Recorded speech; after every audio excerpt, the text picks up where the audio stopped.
Imagine sending a text message to a family member or an email to your colleague. Will you stay linguistically the same person across these situations? In other words, will your language use be dramatically different, or will there be something stable that can be traced back to you?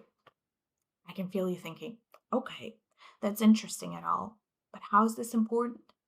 And this is where I tell you about forensic authorship analysis. The goal of authorship analysis is to suggest who's the most likely author of a text. You probably heard about debates surrounding Shakespeare's work, questioning whether he's the true author of the famous plays and poems. But questions of authorship become crucial in the forensic context, like in cases of anonymous threats. Language analysis played a big role in revealing the identity of the Unabomber, a criminal responsible for multiple bombings in the US for over 20 years. However, authorship analysis becomes extremely complicated when the texts in question are from different situations, like text messages, emails, or even handwritten notes. This is a serious problem, and even smart computational algorithms break under these situational pressures. Yet, no one is sure why.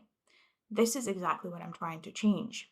My aim is to conceptualize and analyze linguistic stability across situations and examine its links to personality. To do that, I collected personality data and a variety of language data coming from text messages, voice messages, picture descriptions, and interviews. First, I conceptualized stability to describe how frequently and consistently language patterns are used across situations, and then came up with a way to measure individual degrees of stability. Then, by using statistical analyses like correlations and regressions, I explored the relationships between that stability and personality. My analysis revealed that some people are significantly more stable in their language use, and that traits like conscientiousness and psychopathy seem to play a big role in that. But this was only the first stage. In the second stage of my analysis, I will zoom in to examine specific patterns and cases to provide possible explanations behind linguistic stability or lack of it.